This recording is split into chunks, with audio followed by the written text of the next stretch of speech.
arpeggios.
Okay, and I realized as I was doing it that because the chord is changing, sometimes after I play the idea, it's not really true what I said. Like, it's kind of hard to do that. So, but still, what is true is we're still trying to land on some of these key chord tones. Now, there is a workaround, which is, we already talked about one of the workarounds, which is you just play A Dorian the whole time, the G major scale, right?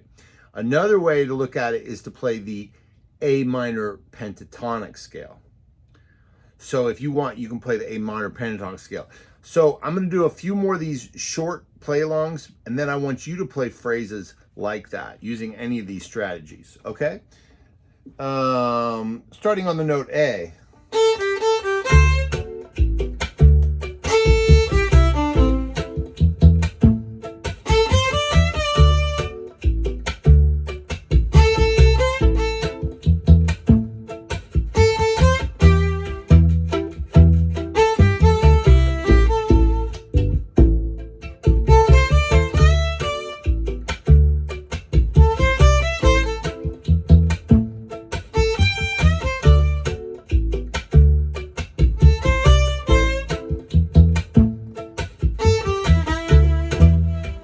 Sorry. So I just want you to listen this time to the cadence of my ideas. So you're not even going to play back, right? So, but I'm still going to leave the equal amount of space. I want you to hear the amount of space I use and how simple my ideas are, and then I want you to make your own ideas around this progression, okay?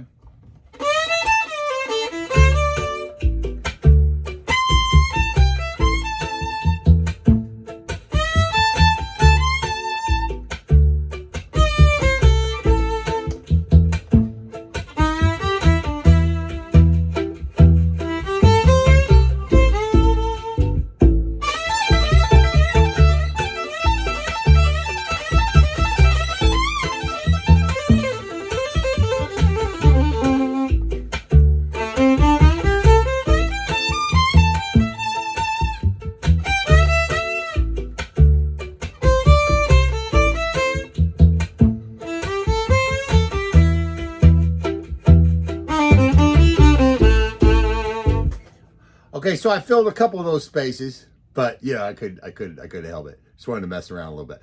But the point is, it's actually more powerful when it's succinct phrases and with spaces. That's what I want you to focus on. Record yourself. You got it.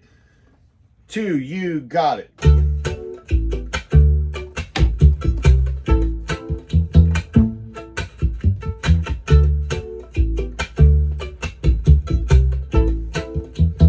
Comes the E minor.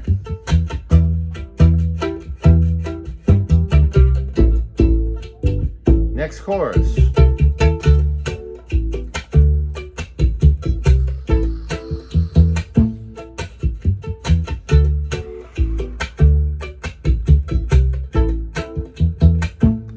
E minor chord.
let's go back to the comping. All right, so I talked to you about thirds and sevenths, how it's important to get thirds and sevenths, but some of you might be like, I don't want to do thirds and sevenths. I want to play fiddle music. It doesn't have thirds and sevenths. So here you go. You don't have to.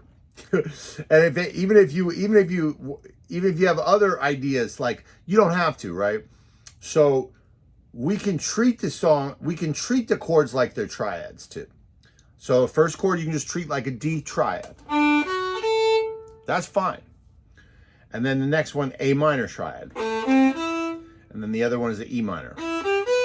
But regardless, I still want you to comp. So I'm going to not play any sevenths, but I want you to hear how I'm doing the comping based on everything we've talked about with comping. When I say comping, I mean accompaniment, but it also kind of usually means the comping is like the inner voices, right? So outside of the bass line, the bass line's happening somewhere else. We're filling in those chord tones. So I can take any kind of double stops or triple stops from a D chord, from an A minor chord, D chord, A minor, E minor, just triads.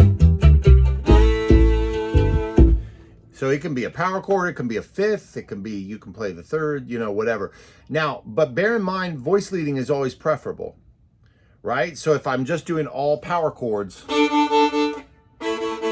there's no voice leading because we're jumping around. It doesn't feel as lyrical. So if you like the way that I think the original from the song that I kind of borrowed this from, which is Hank Mobley, The Dip, Hank Mobley, The Dip, which is in A flat minor. You're welcome. I put it in A minor. So, but they do something like this. They do.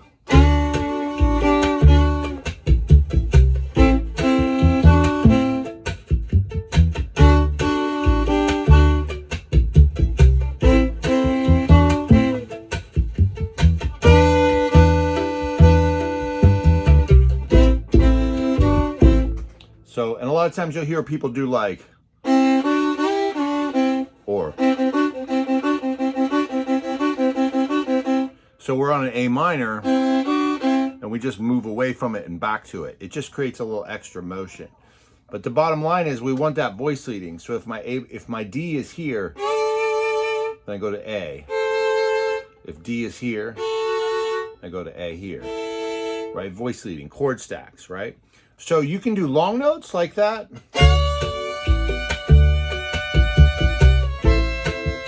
Or you can add rhythm to it, like.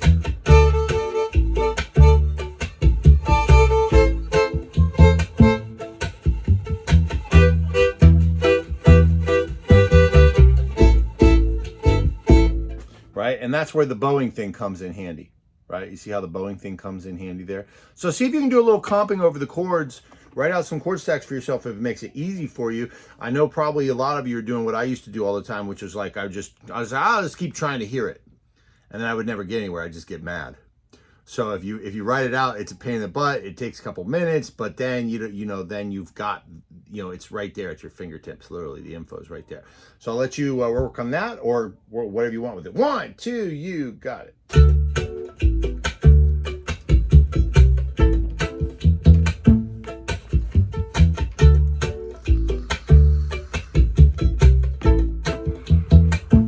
Here's the E minor.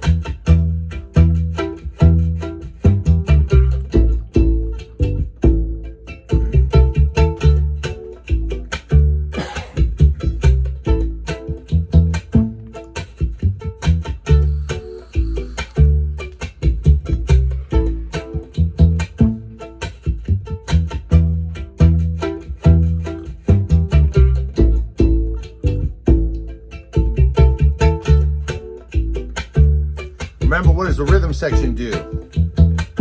They're doing the same strumming thing all night long.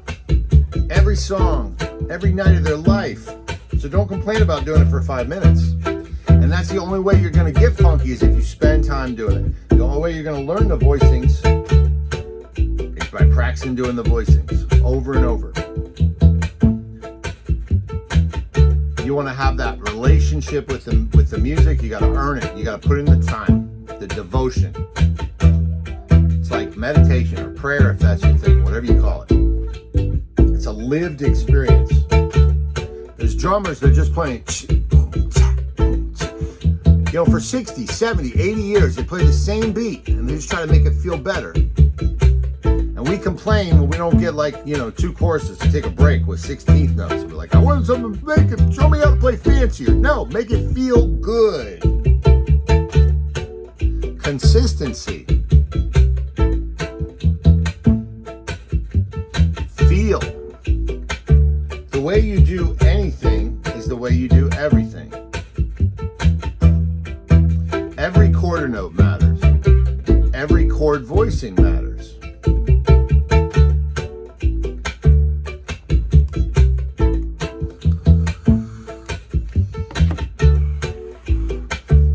Do not ask what your country could do for you.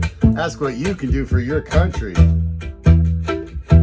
Just substitute any word for country, like marriage or music. Do not ask what your spouse can do for you. Ask what you can do for your spouse. Do not ask what this class can do for you. Ask what you can do for the music. Every interaction we have is an opportunity for us to learn about ourselves. I got reactive the other day at the end of the class. I was talking about how I was, you know, how I felt about, you know, the feedback I had gotten from a student. And today I saw this post on Instagram and it was like, every time you're reactive, it's a lesson for you. And I was like, that's right. So anytime you got feedback from me and I seem to get pissed off or something like that, just know that I know that you know that I know that it's a lesson for me. It's not about you, it's about me.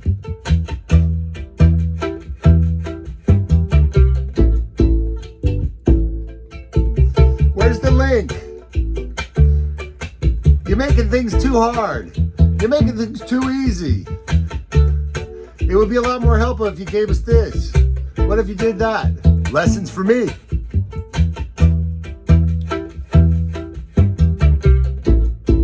All right, one more time.